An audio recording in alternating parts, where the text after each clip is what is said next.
जय श्री कृष्णा, राधे राधे। आपका मेरे चैनल गोयल अनीशा क्रिएशंस में स्वागत है। एकादशी व्रत महात्म्य की श्रृंखला में आज मैं आपके लिए इंद्र एकादशी के व्रत कथा लेकर आई हूँ। अश्विन मास के कृष्ण पक्ष की एकादशी को इंद्र एकादशी कहा जाता है।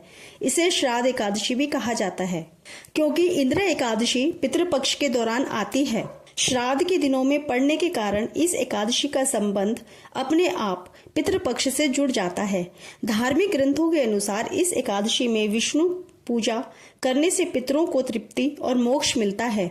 इस एकादशी के महत्व को लेकर पद्म पुराण में कहा गया है कि इस एकादशी पर विधि पूर्वक व्रत कर इसके पुण्य को पूर्वज के नाम पर दान कर दिया जाए तो उन्हें मोक्ष मिल जाता है। केवल इतना ही नहीं बल्कि और व्रत करने वाले को भी वैकुंठ की प्राप्ति होती है। धार्मिक ग्रंथ यह भी बताते हैं कि इस एकादशी का व्रत करने वाले व्यक्ति के 7 पीढ़ियों तक के पूर्वज और पितर तृप्त हो जाते हैं। आइए अब इंद्र एकादशी के व्रत की कथा को प्रारंभ करते हैं। श्री युधिष्ठिर बोले कि हे भगवान, अब आप कृपा पूर्वक अश्विन मास के कृष्ण पक्ष के एकादशी की कथा को कहें। इस एकादशी का नाम क्या है तथा इस एकादशी के व्रत करने से कौन कौन से फल मिलते हैं, सो सब समझाकर कहिए। इस पर श्री कृष्ण भगवान बोले कि हे राजा, अश्विन मास की कृष्ण पक्ष की एकादशी का नाम इंद्रा है। इस एकादशी के व्रत के करने से समस्त पाप दूर हो जाते हैं। इस व्रत के करने से नरक में गए हुए पितरों का उद्धार हो जाता है। हे राजन, इस एकादशी की कथा के सुनने से ही वाजपेयी यज्ञ का फल मिलता है। प्राचीन सतयुग में महिष्मति नाम की नगरी में इंद्रसेन नाम का एक प्रतापी राजा राज्य करता था। वह पुत्र पौत्र धन धान्य आदि से पूर्ण था और सदैव शत्रुओं का नाश करने वाला था। एक समय जब राजा अपनी राजसभा में सुखपूर्वक बैठा था, महर्षि नारद आकाश मार्ग से उतरकर वहां आए। मुनि को देखकर राजा आसन से उठा और उनको प्रणाम करके आसन दिया। महर्षि नारद बोले कि हे राजन, आपके राज्य में सब कुशल हैं। मैं आपके धर्म परायणता देखकर अत्यंत प्रसन्न हूँ। तब राजा बोला, हे महर्षि, आपकी कृपा से मेरे समस्त यज्ञ कर्म आदि सफल हो गए हैं। हे देव, अब आपकी क्या आज्ञा है। इस पर नारद जी बोले कि हे राजन, मुझे एक महान आश्चर्य हो रहा है कि एक समय जब मैं ब्रह्मलोक से यमलोक को गया था तो उस जगह यमराज की सभा के बीच में मैंने तुम्हारे पिताजी को बैठा देखा था। तुम्हारे पिता महान ज्ञानी, दानी तथा धर्मात्मा थे। वह एकादशी के व्रत के बिगड़ जाने से यमलोक को गए हैं। तुम्हारे पिता ने मुझसे तुम्हारे लिए एक समाचार भेजा है कि आप मेरे पुत्र के पास जाएं। मेरे पुत्र का नाम इंद्रसेन है, जो कि महिष्मति नाम की नगरी में राज्य करता है। मुझे किसी पूर्व जन्म के बुरे कर्म के कारण ही यह लोक मिला है। यदि मेरा पुत्र इंद्रसेन अश्विन मास के कृष्ण पक्ष की इंद्र एकादशी का व्रत करे और उस व्रत को मुझे दे दे तो मेरी मुक्ति हो जाए, इस लोक से छूट स्वर्ग लोक में जाऊं।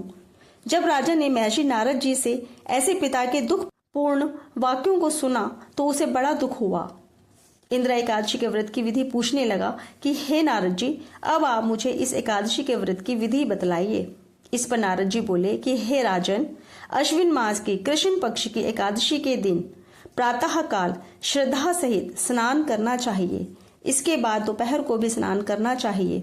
उस समय जल से निकलकर श्रद्धा पूर्वक पितरों का श्राद्ध करें और उस दिन एक समय भोजन करें। रात्रि को पृथ्वी पर शयन करें। इसके दूसरे दिन अर्थात एकादशी के दिन प्रातः काल दातुन करें और स्नान करें। उसके पश्चात भक्ति पूर्वक व्रत को धारण करें और कहना चाहिए कि मैं आज निराहार रहूंगा और समस्त भोगों को त्याग दूंगा। इसके बाद कल भोजन करूंगा। हे भगवान, आप मेरी रक्षा करने वाले हैं, आप मेरे व्रत को पूर्ण करें। इस प्रकार आचरण करके दोपहर को शालिग्राम जी की मूर्ति को स्थापित करें और उत्तम ब्राह्मण को बुलाकर भोजन कराएं और दक्षिणा दें। भोजन में से कुछ हिस्सा गौ को दें और विष्णु भगवान की धूप दीप नैवेद्य आदि से पूजा करें और रात्रि को जागरण करें। इसके उपरांत द्वादशी के दिन मौन होकर बंधुओं सहित भोजन करें। हे राजन, यह इंद्र एकादशी के व्रत की विधि है। हे राजन, यदि आप आलस्य रहित होकर इस एकादशी व्रत को करोगे तो तुम्हारे पिताजी अवश्य ही स्वर्ग को जाएंगे। महर्षि नारद राजा को यह उपदेश देकर अंतर्ध्यान हो गए। राजा ने इंदिरा एकादशी के आने पर उसका विधि पूर्वक व्रत किया।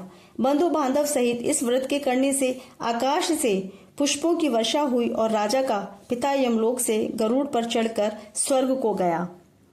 राजा इंद्रसेन भी इस एकादशी के व्रत के प्रभाव से इस लोक में सुख भोगकर अंत में स्वर्ग लोक को गए।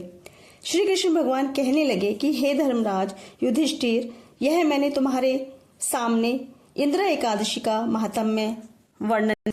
इस कथा के पढ़ने व सुनने मात्र से ही समस्त पाप नष्ट हो जाते हैं और अंततः स्वर्ग लोक में जाकर वास होता है।